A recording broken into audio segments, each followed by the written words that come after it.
Hello students, welcome to YouTube channel of Gyan Jyoti senior secondary school Safidon. तो बेटा, ये आपका इंग्लिश ग्रामर में टॉपिक चला हुआ है प्रपोजिशंस। पिछली वीडियोस में मैंने आपको ए वाली प्रपोजिशंस करवाई थी, ये वाले सारे सेंटेंसेस करवाए थे। तो आज बारी है बी वाले सेंटेंसेस की। तो इससे आपको बहुत ज़्यादा नॉलेज मिलेगी। एक तो नए नए वर्ड्स सीखने को मिलेंगे आपको, और ये सेंटेंसेस डेली लाइफ में काम आने के हैं। तो इनमें आपको पता होना चाहिए कि बार्क के साथ एट लगाना है या ऑफ लगाना है, क्या लगाना है, बैग फॉर लगाना है। तो जैसे बैग ऑफ है, बैग ऑफ का मतलब भी मांगना, बैग फॉर का मतलब भी मांगना, लेकिन इनमें फ़र्क है। तो जैसे ये है, one should not bag favour of others. Favour का मतलब पक्ष, किसी को दूसरों का पक्ष नहीं लेना चाहिए। यहाँ पे तो बैग ऑफ का ये मतलब है। बैग फॉर अगर लगाते हैं, बैग फॉर का मतलब देखो, the thief bagged for mercy. Bag for का मतलब कोई चीज़ भीख में मांगना। चोर ने दया की भीख मांगी, चोर ने दया के लिए भीख मांगी, माफ़ कि मुझे माफ़ कर दो, ऐसा चोर ने कहा। तो बैग फॉर तो इस टाइप से आता है और बैग ऑफ इस टाइप से आता है। बार्क एट, बार्क कहते कुत्ते के भौंकने को, बार्क के साथ एट आएगा। The dog barked at the old man, कुत्ता बूढ़े आदमी पर भौंका। बार्क्ड ऑन नहीं आएगा, बार्क्ड ऑन कर दिया गलत हो जाएगा, बार्क्ड एट होता है। तो ये प्रपोजिशंस ऐसे प्रैक्टिस से ही आप सीखेंगे कि बार्क्ड के साथ एट आएगा। अब आपने समझ लिया तो ये याद रखना, अब इसको लाइफ लॉन्ग याद रखना। और ये चीज़ें ऐसी हैं अब जो आप सीख रहे हो, तो ये चीज़ें लाइफ लॉन्ग काम आएंगी। स्टूडेंट लाइफ में जो आदमी सीखता है या बच्चा सीखता है, वो चीज़ सीखी हुई जिंदगी भर काम आती है, बुढ़ापे तक काम आती है वो चीज़ सीखी हुई। और आपकी एज है जो ये सीखने की एज है, एक एज होती है सीखने की। 25-30 साल के बाद अगर कोई सीखना चाहे तो नहीं सीख सकता इन चीज़ों को। मुश्किल है, सीख तो लेगा लेकिन बहुत टाइम लगेगा उसका और मुश्किल पड़ेगा उसको। आगे देखिए, बैक आउट। बैक आउट का मतलब किसी चीज़ से मुकर जाना, फिर जाना, वायदे से मुकर जाना। बैक मैंने वैसे तो पीछे होता है, लेकिन बैक आउट का मतलब मुकर जाना। Don't back out of your promise, अपने वायदे से मुकरो मत, पीछे मत हटो वायदे से। यानी जो वायदा किया उसको निभाने की कोशिश करो। या तो वायदा करो ही ना, या फिर उसको कर लिया तो उसको निभाओ। Don't back out of your promise, वायदे से पीछे मत हटो, यानी वायदा निभाओ, मुकरो ना उससे। बैग फॉर ये तो करवा दिया था आपको। बेयर विद, सहन करना। I can not bear with this insult, मैं इस बेइज्जती को सहन नहीं कर सकता। इंसल्ट का मतलब बेइज्जती। बेयर के साथ विद आएगा। ब्लश एट, ब्लश एट का मतलब शर्मा जाना, शर्माना। The girl blushed at the mention of her beauty. Mention का मतलब वर्णन करना, ब्यूटी का मतलब सुंदरता।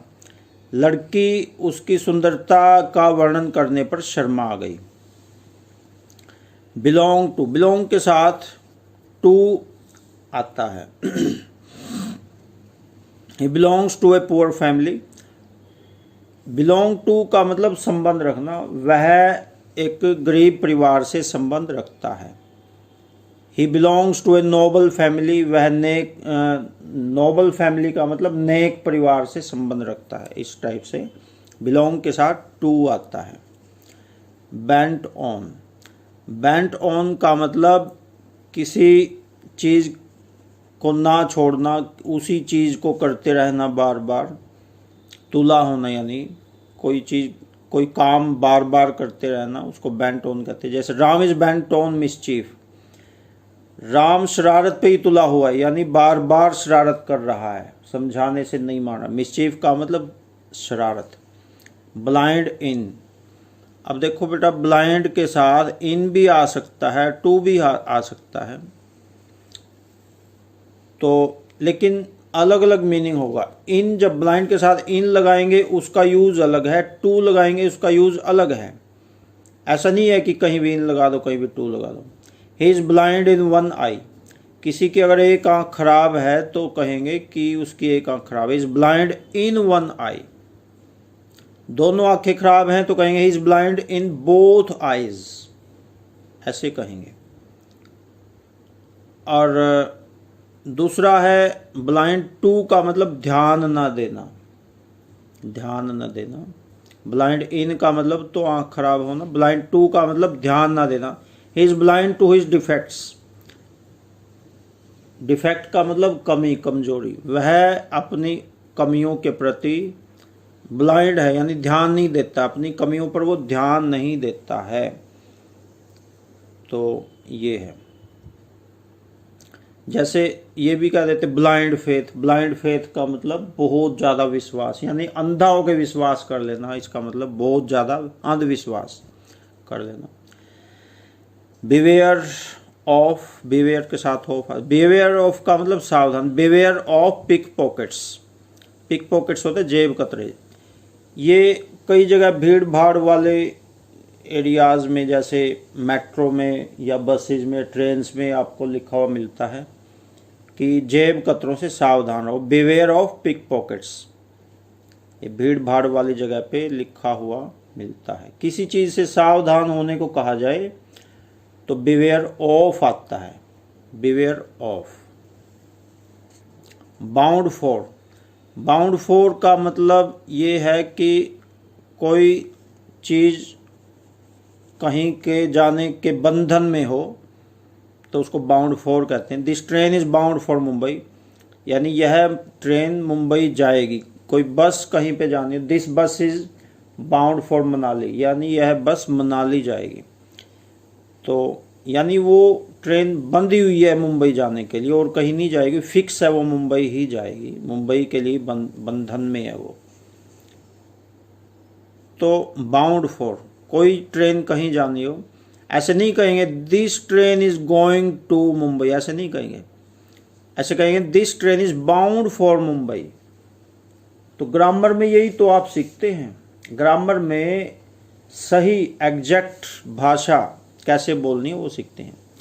अगर ये कह दे this train is going to Mumbai तो समझने वाला तो फिर भी समझ जाएगा कि मुंबई जाएगी ये ट्रेन। लेकिन सही अगर ग्रामेटिकली सही बोलें तो this train is bound for Mumbai आएगा। आगे देखो, blessed with, is blessed with a son. Blessed with का मतलब आशीर्वाद प्राप्त होना होता है, उसको एक लड़के का आशीर्वाद प्राप्त हुआ है, यानी उसको एक लड़का है, ये मतलब है इसका। Boast of, boast of, boast के साथ ऑफ लगता है। बोस्ट ऑफ का मतलब शेखी मारना, डींग हाँकना।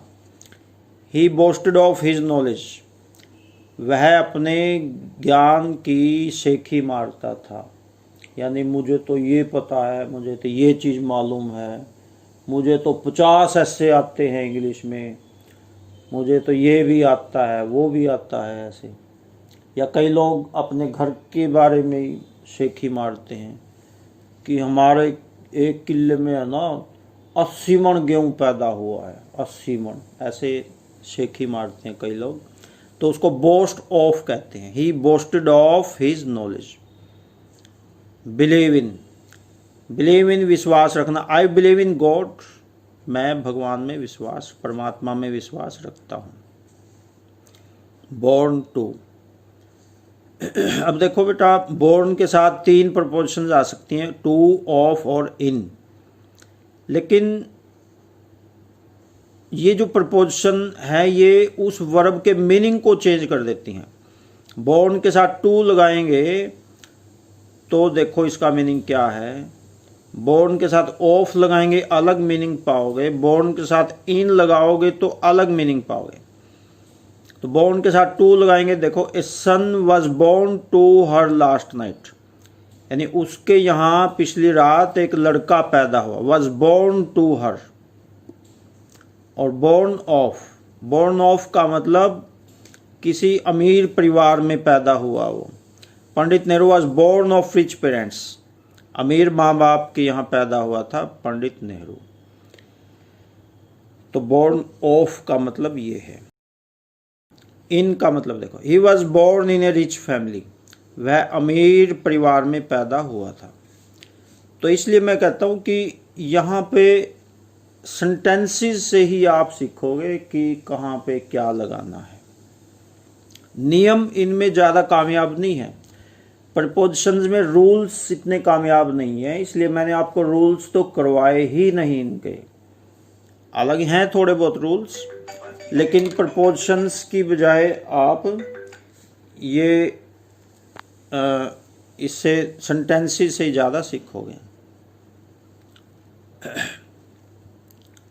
आगे देखो, बोरो फ्रॉम का मतलब उधार लेना। I borrowed money from him, मैंने उसे धन उधार लिया। देखो मनी बीच में, बोरोड फ्रॉम मनी ऐसे नहीं आएगा, बोरोड मनी फ्रॉम हिम। ठीक है, जैसे I borrowed a book from library, मैंने लाइब्रेरी से एक बुक उधार ली। ब्रेक इन का मतलब किसी चीज़ को सिधाना। He is breaking in the horse, इसका मतलब यह है कि वो घोड़े को कुछ सिखा रहा है। घोड़े को पहले ट्रेनिंग दी जाती है, जैसे बैल को पहले ट्रेनिंग देते थे पहले हल में जोतने की, अब तो बैलों का ज़माना चला गया। तो ऐसे he is breaking in the horse. अब ब्रेक के साथ इनटू अगर लगाएं तो इसका मतलब सेंध लगाना। The thieves broke into the house. अब ये देखो, ब्रेक के साथ इन लगाने पे अलग मीनिंग बन गया, ब्रेक के साथ इनटू लगाने से अलग मीनिंग बन गया। Thieves broke into the house, चोरों ने घर में सेंध लगा दी। अब सेंध लगाने का मतलब भी देखो, कई शब्द हिंदी में सुन तो लेते हैं लेकिन उनका पता नहीं होता आपको। सेंध लगाने का मतलब जैसे कोई चोर दीवार तोड़ के अंदर आ जाए। अब दीवार कैसे तोड़ेंगे, ईंट निकाली उससे खदपाड़े से और अंदर आ गया। दीवार तोड़ के अंदर घुसे, या कोई खिड़की तोड़ के अंदर घुस जाए तो उसको कहते हैं break into. The thief broke into the house, ये होता है। बिगिन विद का मतलब कोई चीज़ शुरू करना। The function begin with a song, जो फंक्शन है वो उत्सव वो एक गाने के साथ शुरू हुआ। तो अभी ये आपने सारे करने, इनकी फ़ोटो भी मैं भेजूँगा, आराम से इनको फ़ोटो में से देख के लिखना भी है और याद भी करना है। तो अभी इस वीडियो में इतने रहेगा, नेक्स्ट वीडियो में ये करवाऊँगा मैं सी वाले। Okay, thanks.